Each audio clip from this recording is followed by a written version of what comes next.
Well, why am I here? I don't know. I've been in technology. I think back when I was, I'm not going to tell you, I was 13 in the 70s. 1978, I built my own computer. I etched my own circuit board and wrote my own operating system, and it made a circle. And that was a big deal back then. And since then, you know, I've been in and out of computers. I discovered fast cars and girls, and Gates didn't. And here I am today. Well, I think Bitcoin and cryptocurrencies are, in the beginning, when people first find out about them, they're a learning experience for many of them, and they figure out what the heck money is, because many people don't know what money is because they've just progressively desensitized at utilizing money all day, and they don't really know what it is. And now when we say, well, we only have, you know, 12.5 million, and by the year 2140, we're going to have 21 million Bitcoin, like, well, how many dollars are there? I'm always like, well, I don't know. I think this administration just made 19 trillion of them. I tell them right away. Like, how many? So everyone asks me, why did I build the Bitcoin Center? Or why did we build the Bitcoin Center? And it's a tough question to answer. I've been a serial entrepreneur. I lost my shirt every time, pretty much, you know. I always follow ideals instead of the cash, and that usually sometimes doesn't end that well financially, but all of a sudden you have all this knowledge and you can keep going. So why am I standing up here? I want to tell you guys a few things. Not tell you, but I want to express to you things that maybe someone should have told me. I want to express to you that the people in this room have incredible power to be able to affect change. Yep, you're probably going to get rich. You're going to have a bunch of digits next to your name. You're going to take a black car instead of a bus somewhere. And, you know, you're going to have an airplane maybe, and all that jazz. But after you make a whole bunch of money and you lose it a few times and you make it again, the things that stick in your life are, believe it or not, after you help people. And that's one of the reasons why I helped build the Bitcoin Center, because I believe in the long run, humanity is going to have a better taste for how monetary policy affects the world. We all know about the 2.5 billion unbanked.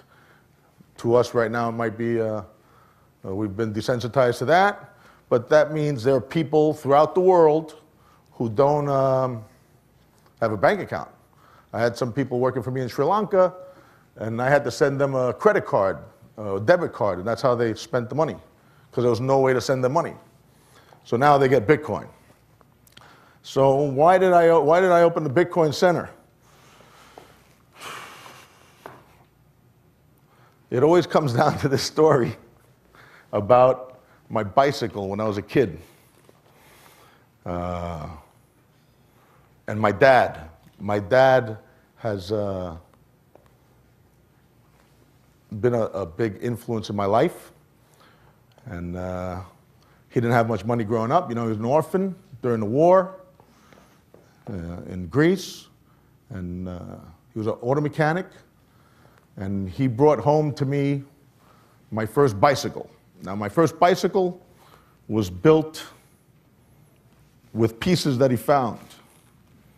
So it was like a rusty red bicycle. It had a different size, different training wheel on one side, different training wheel on the other. And he gave it to me. I didn't know any better. I was, I don't know, 5 years old or whatever. And I started riding it around. And then all the neighbors' kids had fancy bicycles. This was in Astoria, Queens, right down on the other side of the river here.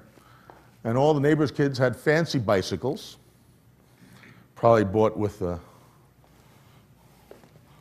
loans and stuff. It wasn't honest currency. I mean, honest bicycle. So I had this bicycle with the training wheels, and then I just put it in the back of the hallway when they made fun of me. The kids made fun of me. And then one day my father comes home and he goes, "Why don't you ride the bicycle?" He worked day and night from 6 in the morning till 10 at night. So on Sunday we got to see him when he woke up at 2 in the afternoon. He goes, "Why don't you ride the bicycle?"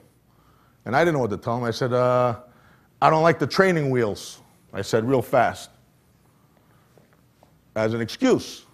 So my father's real quick. He was a mechanic and his hands were really strong. He just took them right off. Took the nuts right off there, right? I have notes over here. Hold on.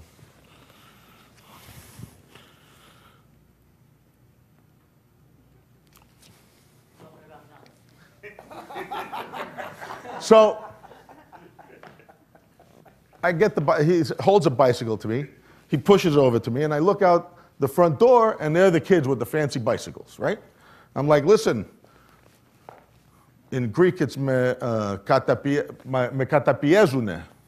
That means they're oppressing me. The kids outside are oppressing me. I mean, for a little kid to say, Greek is a better operating system, I think, than English. It's more like Linux, and you guys are on like Windows 3.1 or something. But it's okay. You can always learn Greek. So I said, "Me katapiezune," and he said, "Well," he says, "these guys are oppressing you?" I goes, "Wow, you must be pretty oppressible." You got all these cryptocurrency guys out there should think about that. Yeah, we're probably as oppressed as we're oppressing ourselves to be, or allowing ourselves to be, without being as flamboyant as we should be with this new technology that's been created, that we can probably feel. I mean, the world is a bountiful place. And they're telling me that when, through monetary policy, all of a sudden, everyone in the family has to work in relation to the 50s, right? This was in the 60s.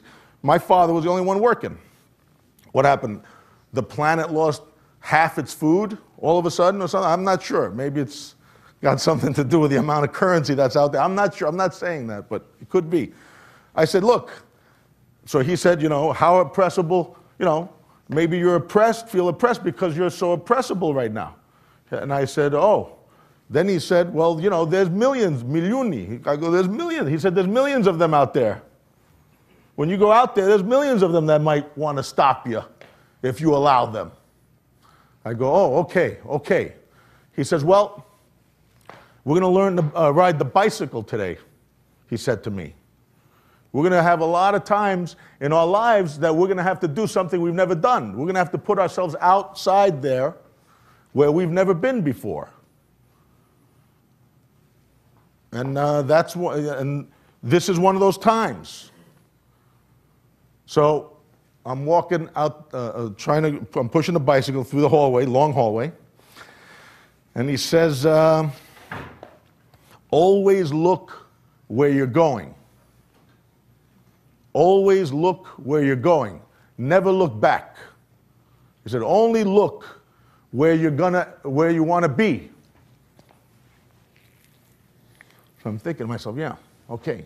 So right now, I'm trying to, as a sponge, trying to get all the information he's giving me so I can take this bicycle without any training wheels for the first time in my life and ride it, right? To me, was a new thing. Let me get the notes out again. Oh, then I said to him, "What if someone, when I'm riding the bicycle, is in my way, Dad?" He said to me right away, he said, "Well,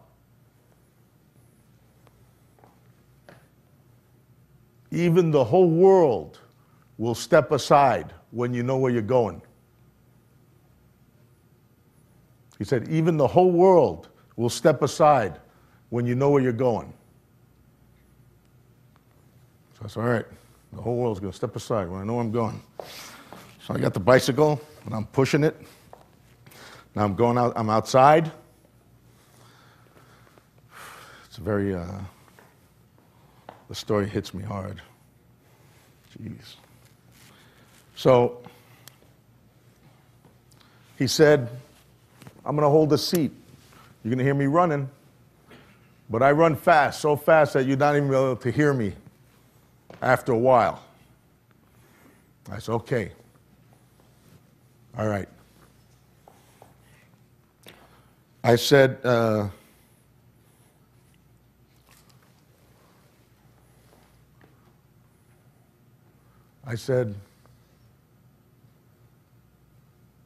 you know, what if it doesn't work? What if I fall? He says, you're always going to fall. Everybody falls. Some people don't get back up after they fall. They don't want to get back up. They won't get back on the horse. They won't get back on a bicycle. They won't go back up. They won't go in their business again. They won't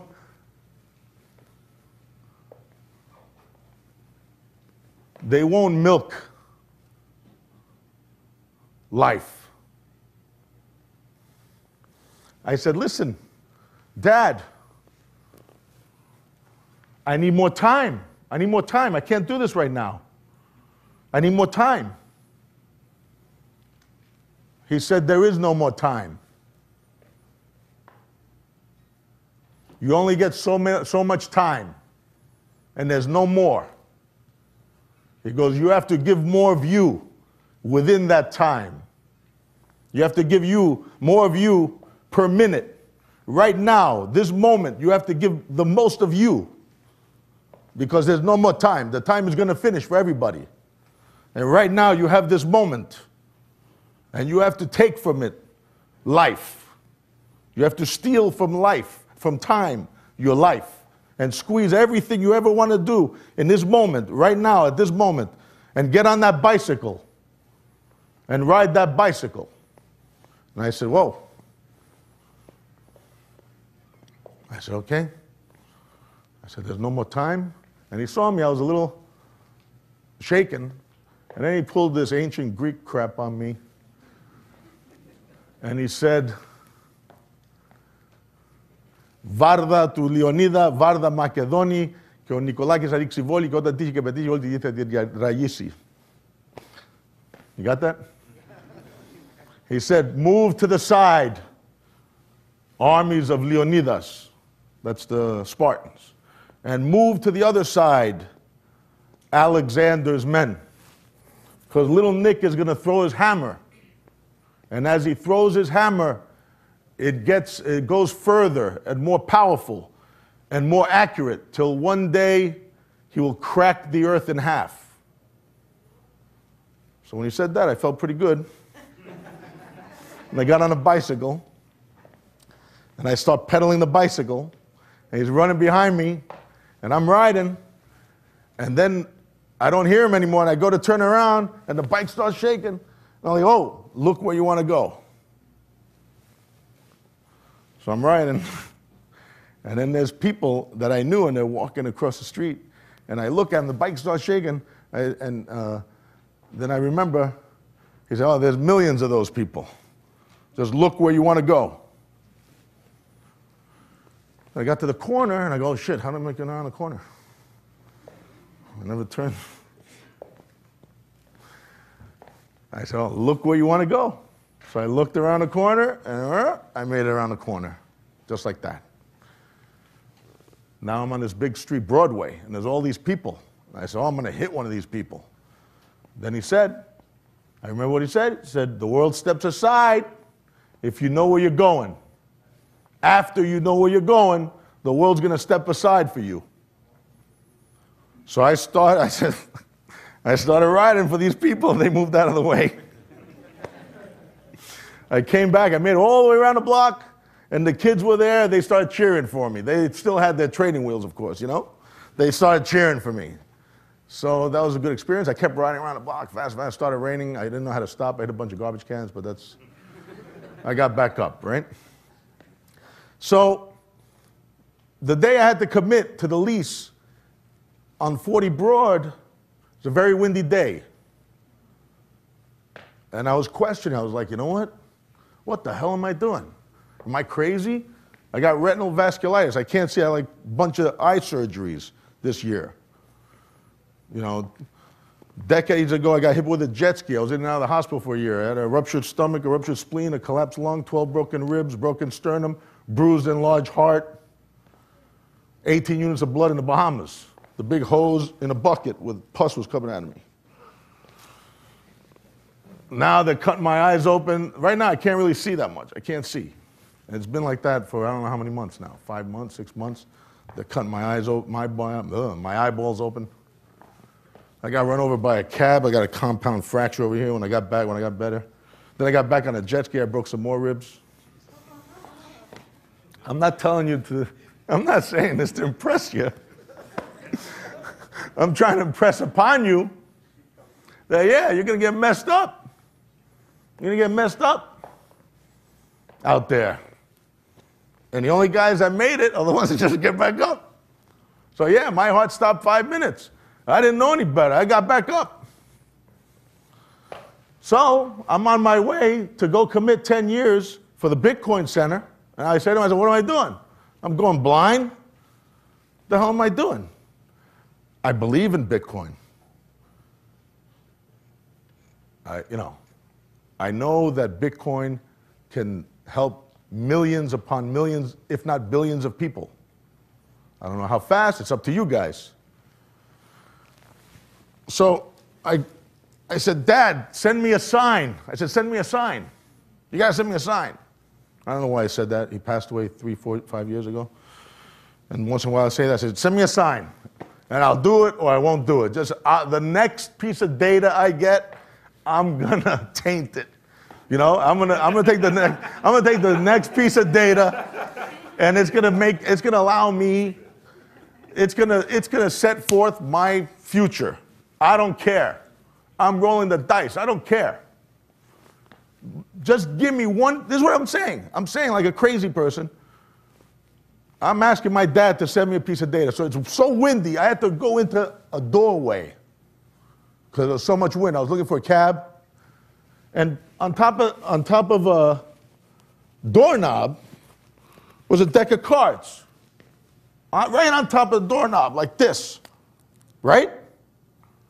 Balancing. It was just there. I said, what the hell is that? Is that the sign? I go, you're nuts, Nick. So I leaned the cards against the door and the doorknob, and I left. I walked down the block. And there's a bicycle store there. I go, is that the sign? I go, that's too simple. That bicycle store's been there for years. That's not the sign. And then I say, holy shit, I said. And I ran back to the deck of cards. And there you go, bicycle on the deck of cards. And that's what happened. Oh.